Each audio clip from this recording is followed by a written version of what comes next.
network marketing, business of the present and the future. Guys, we're very lucky to be part of this kind of industry because 8 hours per day is not working anymore.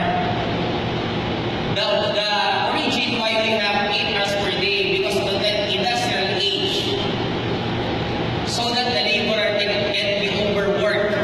They need to put 8 hours per day. But right now, if you're working 8 hours per day, it's not productive anymore. The proper time for you, the right time for you to work is at least 52 minutes work and 17 minutes rest. And 52 minutes work and 17 minutes rest. That is the proper interval. Why am I saying this? Because we have a new generation right now. Baby boomers is already done. We have new generation, what we call millennials. Millennials are normally born from 1980 to 2000. And I will give you some of the attributes of the millennials. Millennials are very impatient. They always want it done now. Millennials are practical and result-oriented. They want to learn quickly and move forward. Millennials are multitasker. They normally do 2 things at the same time. We can drive while texting. We can download movies while cleaning our room. And millennials are entrepreneurial. Why? We cannot blame them. They are born on the era of Steve Jobs and Mark Zuckerberg. They don't have any formal education, but they're very successful right now. Millennials are compassionate. They love to help. Millennials are adventurous. They love to travel so much. Why am I telling you this?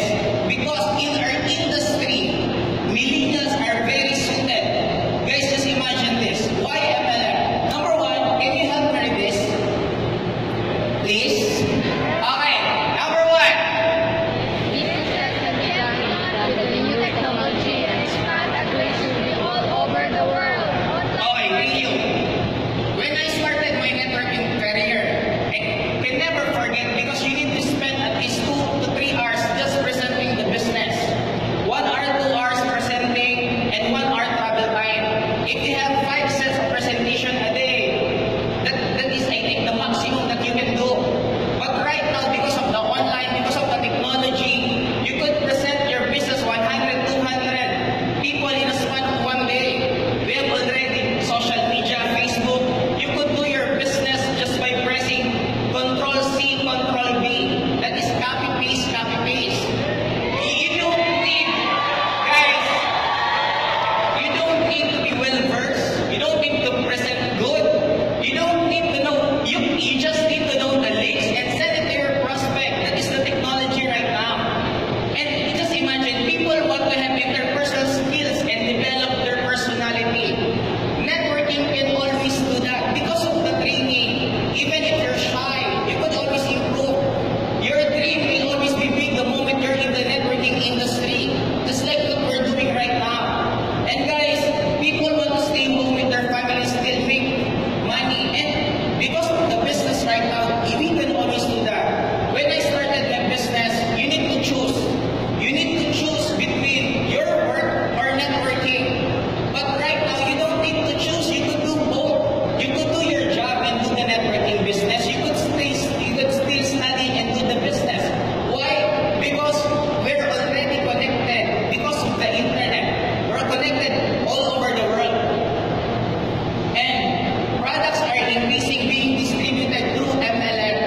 South Korea, Japan, Indonesia, UAE, France, United States. And I'm very excited for my tour next year, 2018. I will be with my girlfriend and we'll be going touring around the world. Every 2 weeks we will visit different countries. I want to explore their food, their lifestyle, their culture. And I'm very excited. A few months from now, every 2 weeks in the different countries. Now guys, I want to tell you something. This is another breakthrough for me. Why? Because